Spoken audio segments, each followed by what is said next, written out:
Boa noite a todos, queridos irmãos, queridas irmãs, encarnados e desencarnados aqui presente, porque os desencarnados são em maior número.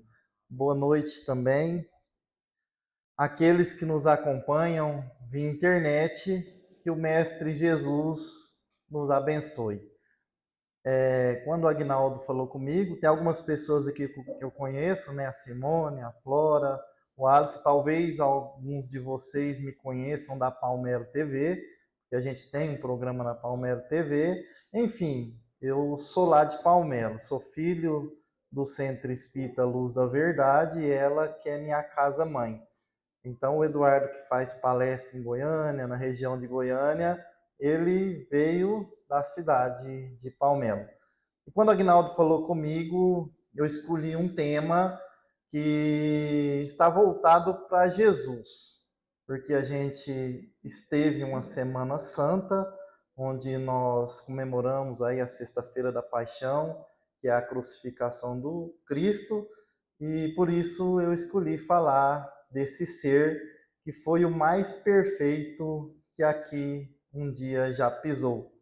Seria quando Jesus arrebanhou, quando Jesus ele construiu aquele pequeno colégio apostólico que foi composto por 12 simples pescadores, simples pessoas que compuseram esse pequeno colégio apostólico. E nos narra Humberto de Campos, né?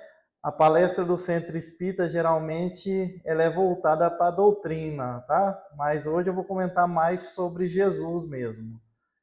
Quando Humberto de Campos nos narra no livro Boa Nova, no primeiro ano da era cristã, ali Caio Júlio César Otaviano, o Augustus, então que era o imperador, Augustus, ele assumiu aquela posição de uma forma em que as coisas foram se ajeitando e ele conseguiu chegar a ser imperador. Mas Augustus, o imperador, ele padecia no seu mundo íntimo. Augustus, ele passava por muitas dificuldades familiares. Mas naquele primeiro ano em que Jesus viria à Terra, nunca se construiu tanto como se construiu por Augustus. Então, foram várias instituições que o Império Romano construíra, mas então Augusto, ele tinha algumas deficiências. A sua saúde, ela era debilitada, suas pernas eram enfaixadas sempre, a caixa torácica protegida, porque ele resfriava muito, e ele teve que exportar a sua filha para a ilha de Pandatária através de um decreto. Depois teve que fazer isso também com a sua neta.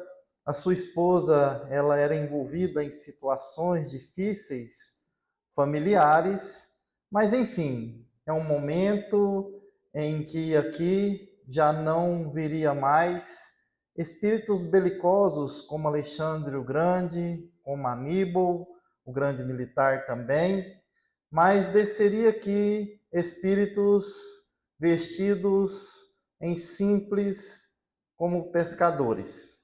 Eram esses que iriam povoar aquele ano 1 da era cristã. E o que os historiadores eles não sabiam, nem mesmo Augusto, que era uma pessoa normal, e quando Augusto ele estava nas reuniões, ele sentia um ar diferente, parecia que ele sentia uma paz que mesmo padecendo por dificuldades íntimas e passando por turbulência na frente do Império Romano, algo acalmava o seu coração. O que ele não sabia era que era o noivado da vinda de Jesus com o planeta Terra.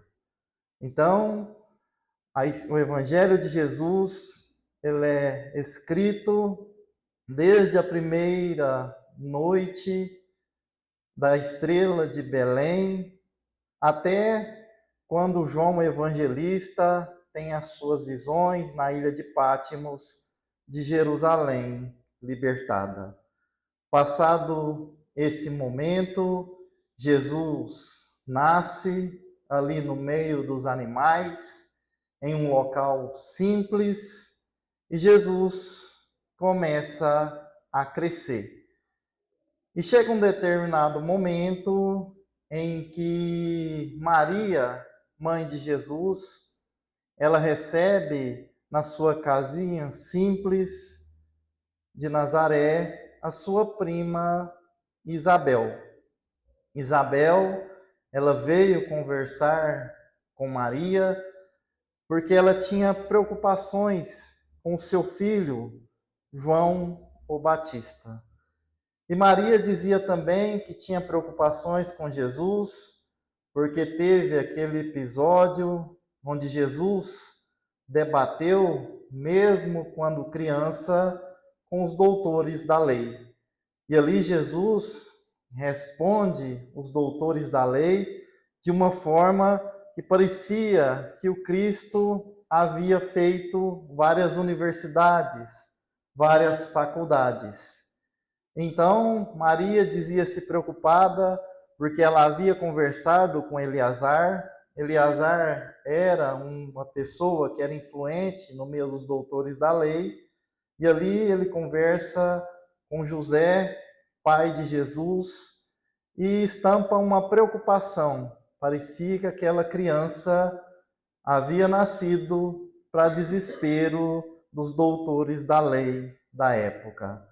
Então, é o momento em que Jesus havia pedido José para que trabalhasse em sua carpintaria. Ali Jesus, quando criança também, ele se utiliza das ferramentas de seu pai. Mas Maria conversa com Isabel, e Jesus também, muitas vezes, fora visto às margens do Tiberíades, até mesmo conversando com as lavadeiras, conversando com pessoas que haviam cometido crimes. Então a Maria, ela tinha essa preocupação com Jesus. E certa feita, ela conversando com José, Jesus ouve a conversa e diz a ela: Mãe, não se preocupe, porque eu estou no Pai e o Pai está em mim. E a tarde já caía, elas conversando ainda, elas olham e não enxergam aquelas crianças. Os dois, Jesus e João Batista, haviam saído. Então elas olham no horizonte, elas avistam Jesus com os cabelos ao vento, mostrando a natureza para João Batista. Ali, Jesus apontava, parecendo que era um oficial mostrando ao seu soldado. E naquele encontro, naquele instante, era a primeira vez que encontrava o amor e a verdade. João Batista representando a verdade e Jesus representando o amor. Nazaré, com sua paisagem simples, eles retornam para casa e ali Isabel diz a Jesus que vai retornar no outro dia e convida ele para que vá junto com ela e com João Batista. E Jesus diz o seguinte para Isabel: é necessário que João vá primeiro. E assim, João parte primeiro, trabalhando a vida, sendo o precursor do Cristo. João Batista representava a verdade. E muitas vezes a verdade dói, a verdade magoa. Salomé, que pediu a sua cabeça, representava a futilidade humana. Herodes representava os interesses egoísticos dos políticos da época. E é por isso que Jesus proferiu a seguinte frase: dos nascidos de mulher João Batista é o maior. Passado o momento em que Jesus era criança, adolescente, não se tem muito na história, mas já nos anos 30, quando antecipava o momento de Jesus deixar os seus ensinamentos, através das suas atitudes, através das suas parábolas, os dois passaram alguns dias juntos, ali nas próximas areias ardentes da Arábia. Os dois, eles vêm, João despede de Jesus e Jesus desce rumo a Jerusalém.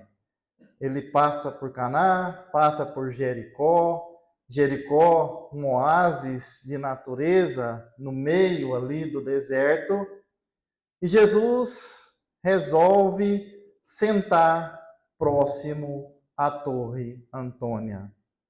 Alguns doutores da lei, alguns pensadores ociosos se aproximam daquele ser, mas muitos não interessam e saem. Jesus ali à tarde, sentado, e um que se chamava Hanã, que mais tarde vai ser um dos juízes inclementes da sua crucificação, se aproxima desse Cristo sentado. E Hanã olha para Jesus e diz a ele: "O que fazes por aqui, Galileu?" E Jesus diz a Hanã: "Estou vindo implantar o reino de Deus." E Hanã, irônico, diz a Jesus: "O reino de Deus em tuas mãos? O que significa o reino de Deus para você?" E Jesus explica a Hanã que é a implantação da palavra do Senhor no coração dos homens.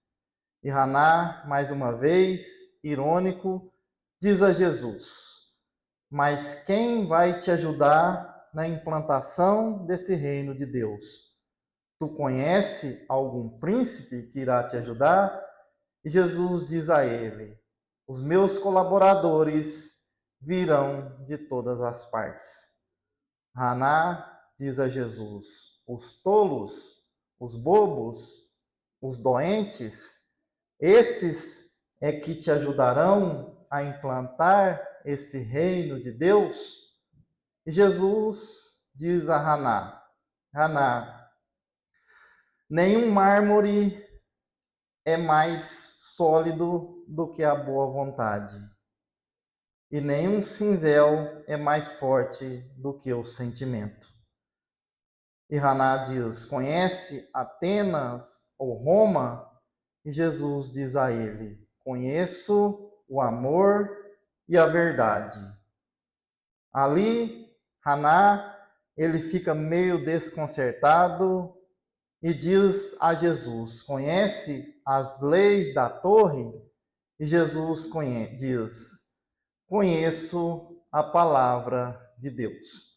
Então Hanã sai meio que resmungando, e ali ele adentra a torre e deixa Jesus com um sentimento. Hanã ficou com um sentimento meio frustrado. Então Jesus, ele começa a descer rumo a Cafarnaum. E ele aproxima das margens do Tiberíades e ele avista alguns pescadores que cantavam e pescavam.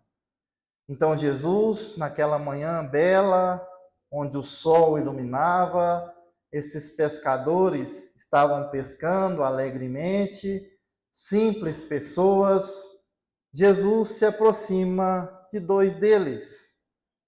Era Simão Pedro e André, filhos de Jonas. E Jesus conversa com eles. O magnetismo de Jesus chama a atenção tanto de André quanto de Simão Pedro. E Jesus os convida para auxiliar na implantação do reino de Deus. E André, que era mais novo, ele com simplicidade diz a Jesus: mas a implantação do reino de Deus às margens do Tiberíades, nós temos tantas poucas pessoas, e Simão Pedro, mais experiente um pouco, diz, mas nas margens de Genesaré já existe várias aldeias, então dá sim para se implantar um reino. E Jesus convida aqueles dois para auxiliar na implantação da palavra de Deus no coração dos homens. E diz: querem ser meus discípulos? E eles aceitam o convite do Mestre. A partir dali, os três descem para o centro de Cafarnaum. No centro de Cafarnaum tinha algumas coletorias para Antipas, que coletavam impostos, e Jesus adentra uma coletoria. Ali se encontrava um publicano, esse publicano chamado Levi. E Jesus diz a Levi: o que fazes, Levi? E Levi diz: recolho impostos para Antipas. E Jesus diz: quer vir comigo recolher os bens dos céus? E parece que o magnetismo de Jesus era tão intenso que Levi, mais tarde o Mateus, o apóstolo, já esperava aquele convite do Mestre. Ali já eram 3 apóstolos mais Jesus. Então eles saem da casa de Levi, da coletoria, e seguem para a casa de Simão, o Pedro. E nesse momento, na casa de Simão Pedro, é um instante em que Jesus fará a primeira das suas explanações. Ali se aproximam mulheres sofridas, ali se aproximam homens doentes, ali se aproximam crianças descalço, e Jesus começa a falar sobre a importância do reino de Deus. E aí ele lembra lá de Haná, quando Haná, ironicamente, falou daquelas pessoas. Mas Jesus sabia que aquelas pessoas é que seriam a base, as pessoas simples, os ignorantes, os doentes, é que seriam a base, o alicerce da implantação desse reino de Deus. Então as alcaparreiras, os pássaros fazem festa e Jesus faz a primeira das suas explanações. Passado mais um momento, Jesus novamente desce rumo às margens do Tiberíades. E ali ele encontra mais 2 pescadores. Era João Evangelista e Tiago, os 2 filhos de Zebedeu. Jesus também os convida para fazer parte do colégio apostólico da implantação do reino de Deus. Parecia que João Evangelista, ele já conhecia Jesus, porque ele já tinha ouvido falar, principalmente por João Batista, daquele Messias que viria. E Jesus diz a eles: querem fazer parte também como os meus discípulos? E João acaricia os cabelos de Jesus, Tiago também se aproxima, põe a destra no ombro de Jesus, e ali eles conversam. Então os 2 filhos de Zebedeu retornam para casa, e ali eles conversam com sua mãe, que também se chamava Salomé, e dizem à sua mãe: nós fomos convidados por Jesus para fazer parte do seu colégio apostólico. Então Salomé, ela fica impressionada com aquele convite, e ali já tinha alguns rumores que algum reino iria ser implantado, iria destituir o Império Romano, iria destituir o sinédrio, então ela vai até a casa de Pedro para entender melhor aquele convite dos seus 2 filhos. E ela busca Jesus, Jesus a recebe de braços abertos. Então, como ela imaginava que Jesus colocaria um trono e ali ele destituiria todo o Império Romano, ela conversa com Jesus e diz o seguinte: Senhor, permita-me que os meus filhos fiquem um à sua direita e outro à sua esquerda do seu reino. E Jesus responde a Salomé com a seguinte frase: será que eles também conseguirão beber do meu cálice? E ali ela, um pouco desconcertada, ela não entende aquela frase de Jesus, ela se retira, ela volta para casa e conversa com seu esposo Zebedeu. Então ela diz a Zebedeu que conversasse com Jesus para entender melhor aquele convite aos seus filhos. E Zebedeu busca também Jesus na casa de Pedro. Zebedeu chega, Jesus o recebe, e Zebedeu questiona o Cristo sobre esse reino. Seria o reino aquelas promessas de Elias? E Jesus diz a Zebedeu que Deus, o Pai, não é um Deus de vingança, como se anunciava no Antigo Testamento. Mas Deus, o Pai, é um Deus de amor e um Deus de justiça. E ele explica para Zebedeu que levar a palavra de Deus adiante, implantar essa palavra no coração dos homens, teria que ser com muito sacrifício, porque enfrentariam muitas vezes a resistência do materialismo. Jesus diz que eles teriam que retirar a serpente dos pés para conseguirem levar o evangelho adiante. E Zebedeu fala para Jesus se esse evangelho era para todos. E o Cristo diz: o evangelho é para todos, mas nem todos estão preparados para receberem os ensinamentos do evangelho. Que se, quando fossem levar esses ensinamentos, não buscassem a porta larga, mas sim buscassem a porta estreita. Então, Zebedeu entende todo aquele processo através do magnetismo de Jesus, e ele compreende que Deus não seria aquele Deus de vingança que ele havia aprendido lá no Antigo Testamento, mas que Deus seria de amor, de bondade e de justiça.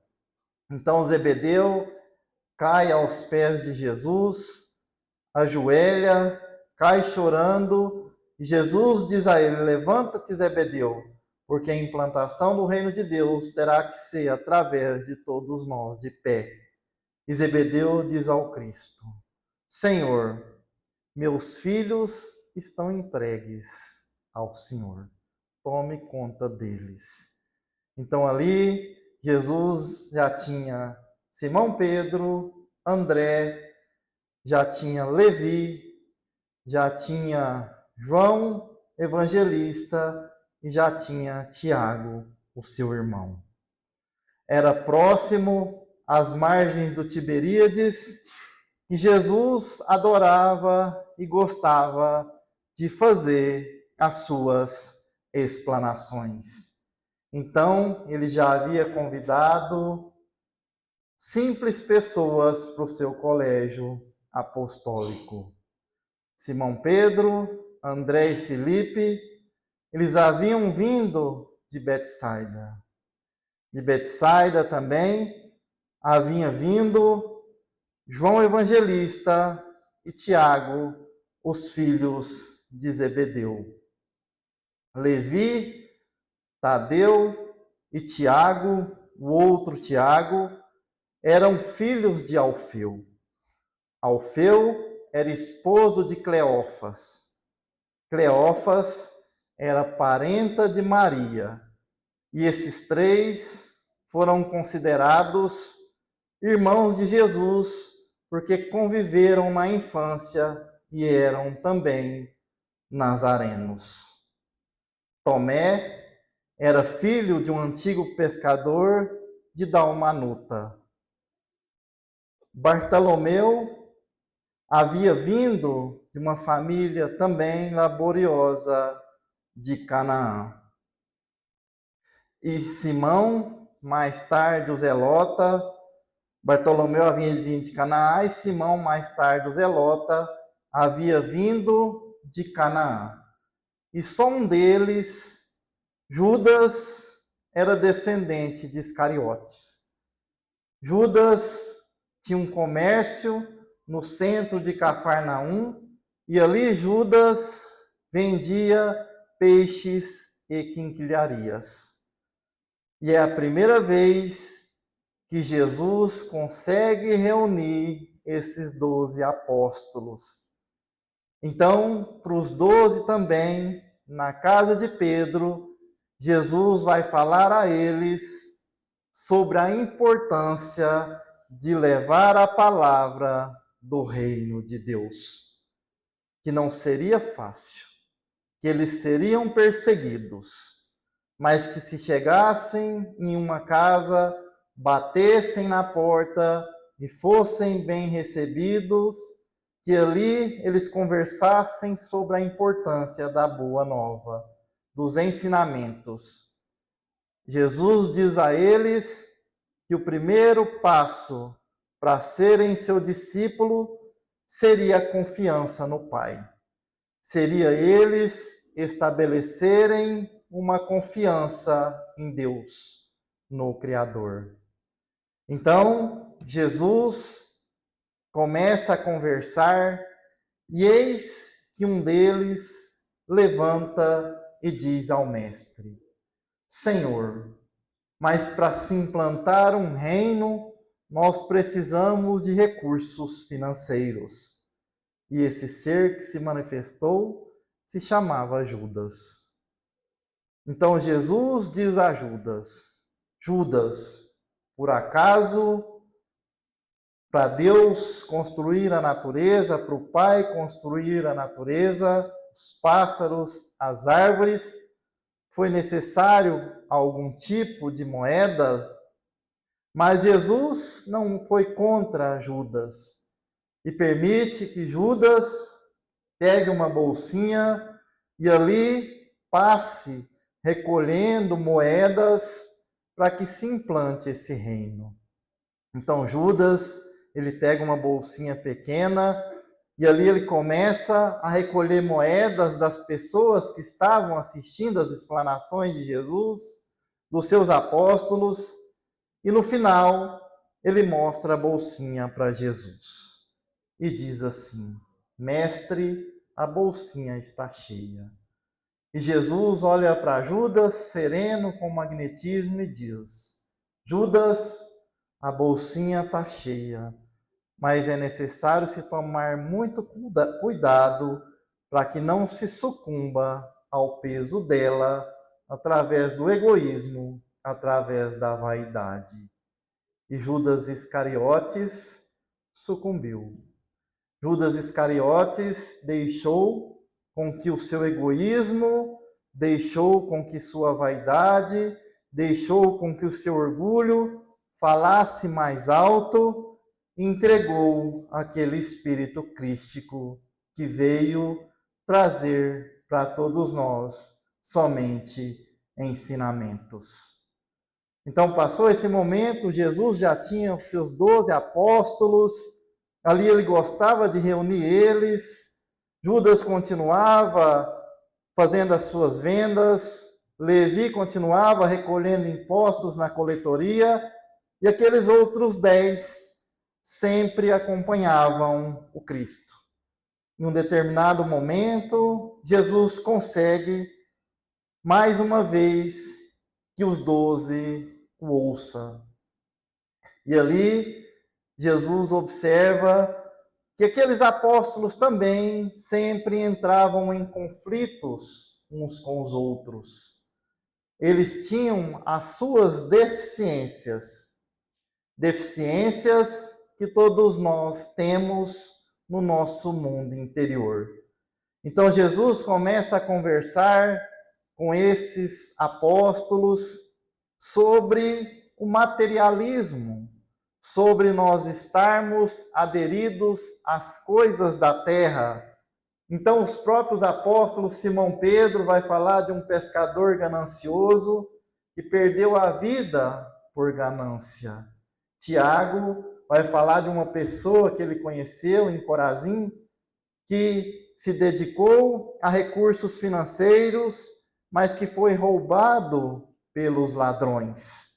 Então, cada um desses apóstolos se manifestou de alguma forma, mostrando o exemplo que o egoísmo, a vaidade, o orgulho pelos bens terrenos não nos levam a lugar nenhum.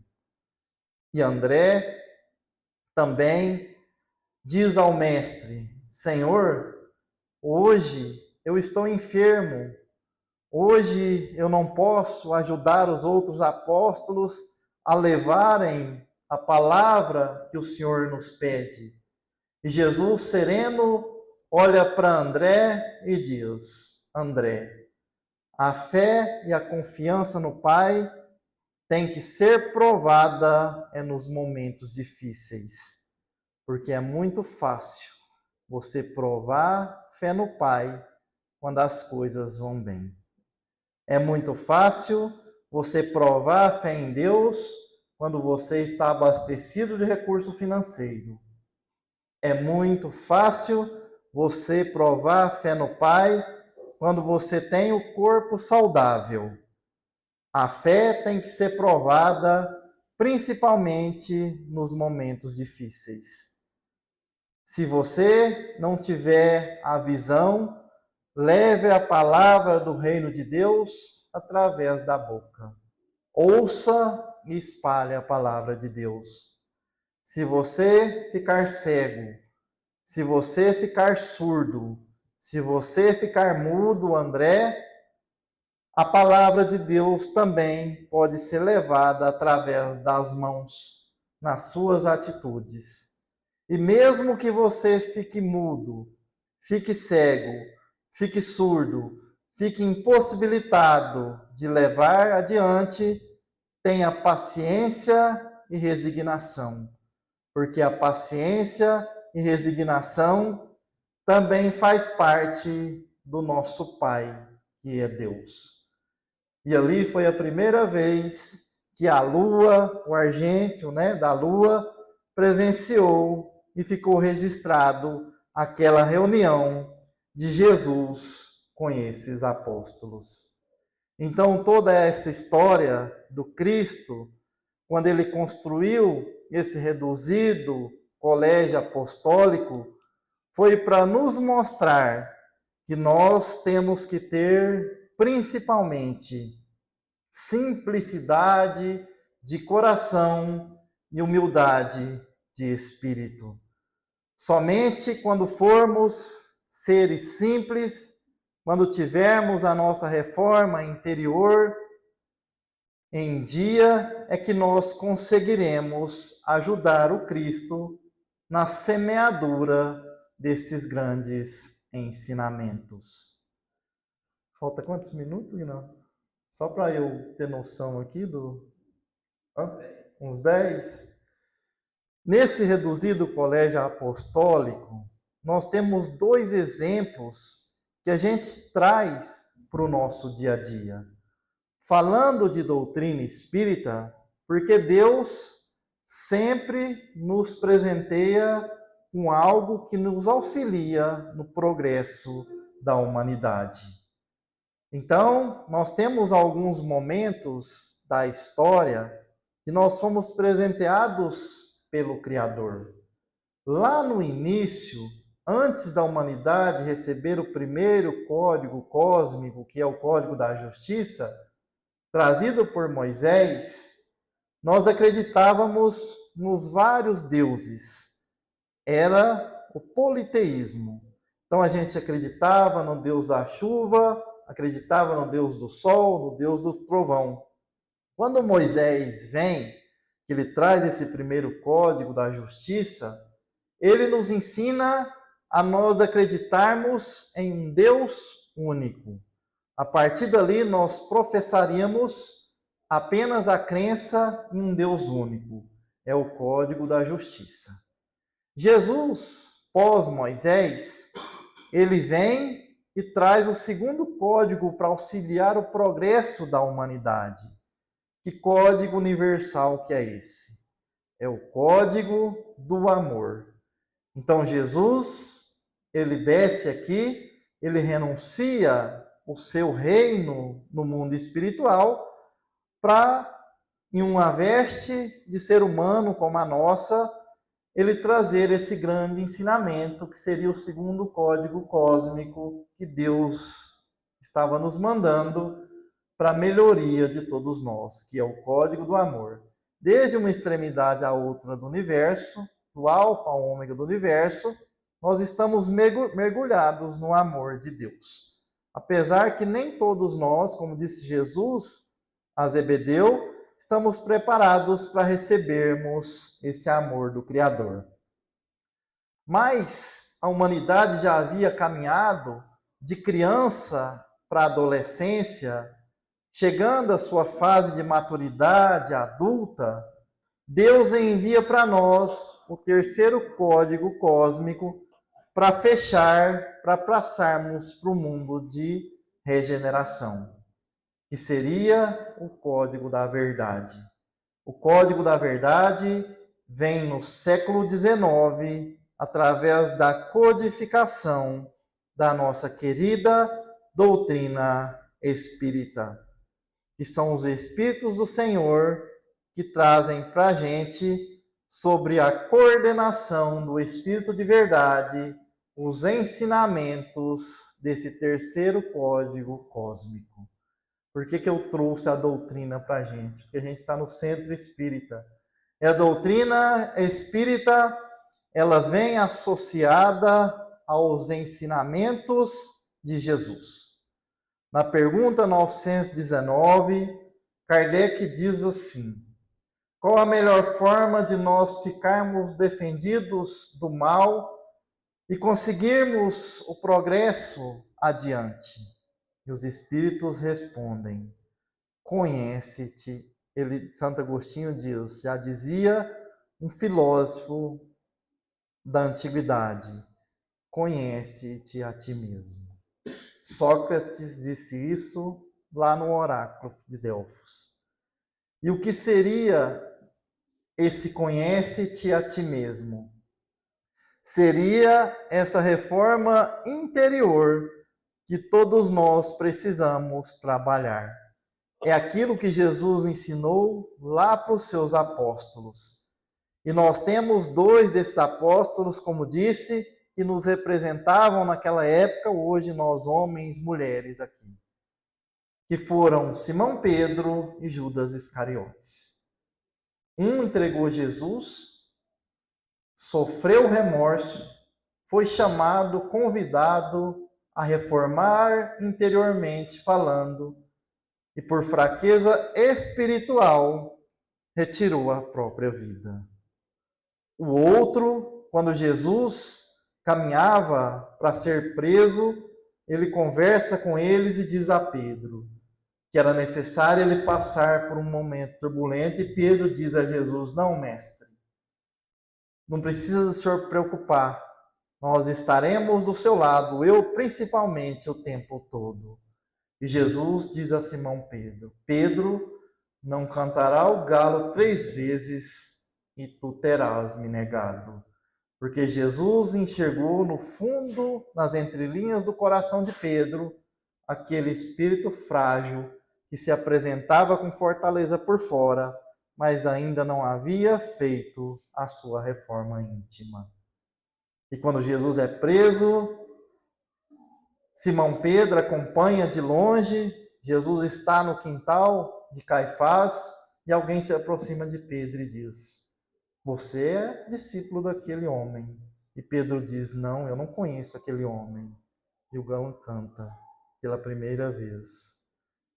Se aproxima alguém e diz: mas eu já vi você andando com aquele Nazareno. E Pedro falou: eu nunca andei com aquele homem.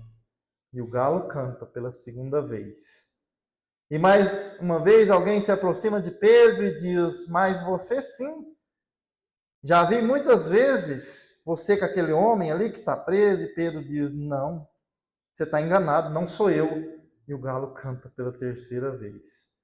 Naquele instante, Simão Pedro, forte, cai em prantos no seu mundo interior. Acontece um remorso profundo. Ele havia entregado o seu mestre, que andara junto por muitas vezes. Mas a partir dali, Simão Pedro não fraquejou espiritualmente falando. É a partir desse momento que começa a nascer a sua reforma interior.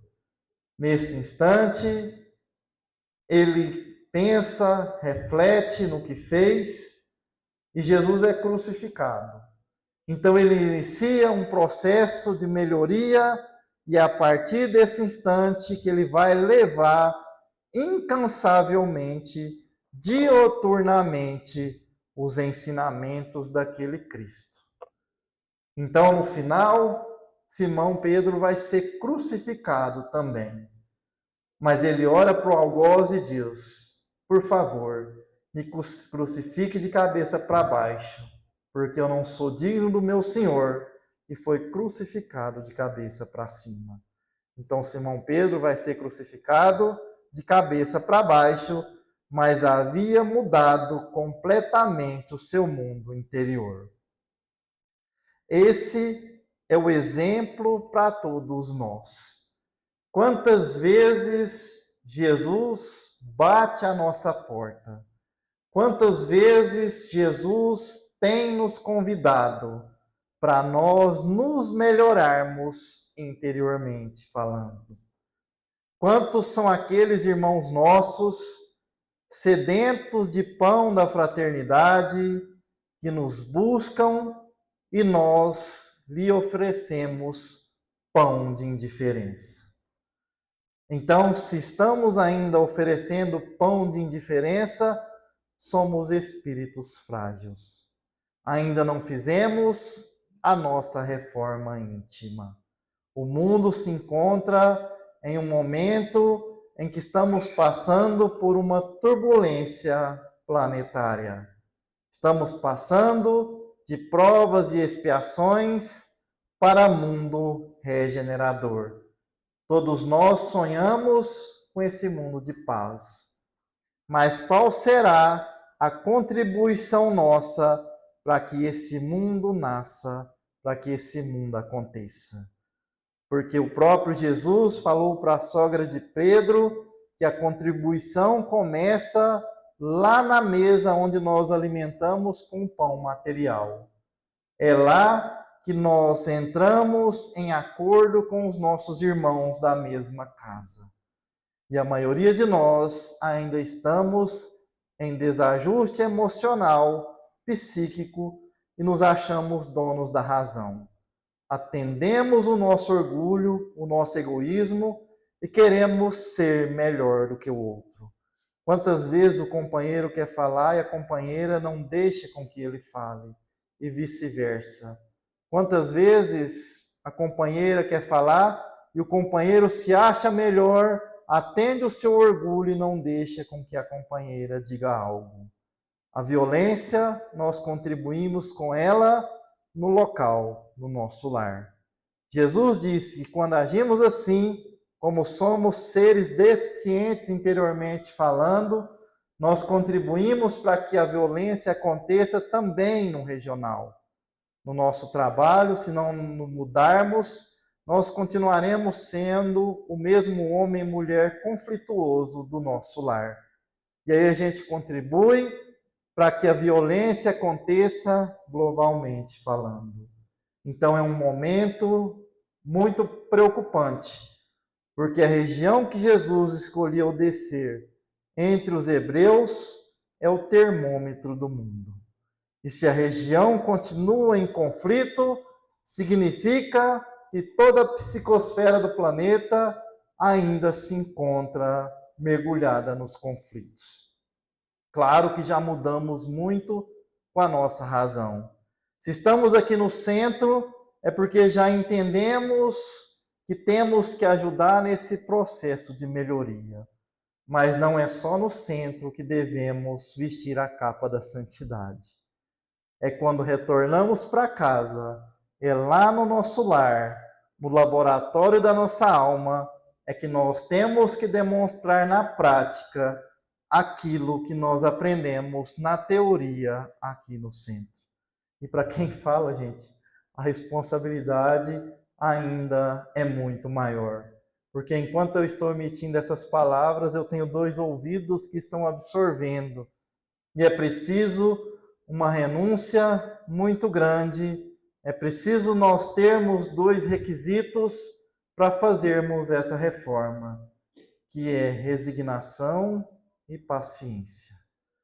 A gente tem que ter resignação e paciência mesmo nos momentos difíceis.